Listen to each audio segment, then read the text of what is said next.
in Quebec. An Angus Reid poll found 67% of Canadians were proud or very proud to be Canadian, up from 58% in December. For Quebecers, that number jumped even higher, rising from 45 to 58%.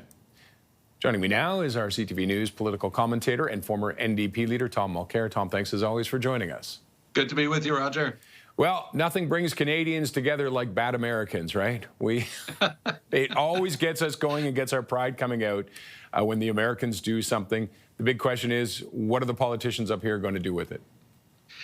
Well, I can tell you that in addition to the poll we just looked at, there's a Léger poll that dropped overnight that is astounding.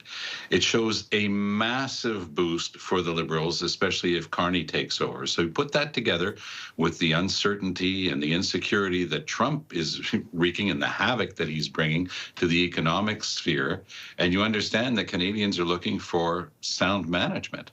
The jump for the Liberals is really 9 points. I mean, that has them way ahead of the Bloc Québécois and the Conservatives in third place in Quebec. So people are sitting up and taking notice of that. I'll add one other detail from that Léger poll. It's the lowest ebb for support for sovereignty, separatism in Quebec in a long time. It's down to 33%.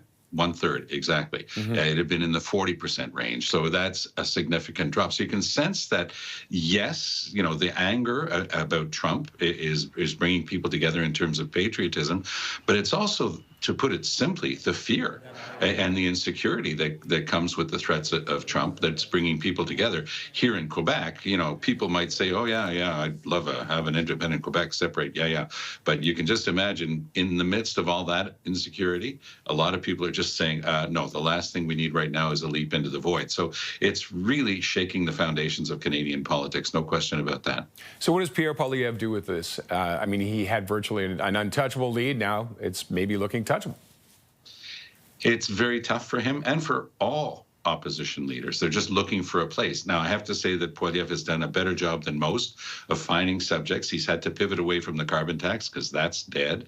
He's had to pivot away from his constant attacks on Trudeau because he's leaving. So he's had to come up with other stuff. Yesterday, he gave us the beta version of one of his attacks on Carney. He called him an elitist and globalist. Well, at a time when there is serious economic worry across the country, someone who's actually governed the Bank of Canada and the Bank of England through very tough times in both cases, and has led some of the largest private investment funds in the world, that's quite a CV compared to Mr. Poilievre's CV, which has one entry which says politician. So I think that people are giving Carney a proper look, and it will, of course, start to eat into the numbers of the Conservatives of Pierre Poilievre. And just before we go, how much do you think people will be watching the Ontario election to see how that goes? And would that kind of maybe be a predictor for how the federal election might go? Yes and no, because even though they're both conservative, in the case of Doug Ford, progressive conservative, I don't know that you can necessarily make a permutation where you shift one over to the other, because Doug Ford is Doug Ford. He's a populist, yes, but he's also a middle-of-the-road conservative. And that's where I think Carney is going to be able to make his mark. Poilievre has been talking to his fringe, his extremes.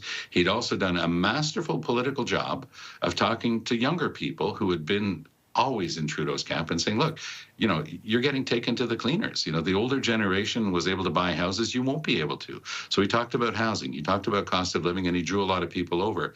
But he was talking about insecurity economically.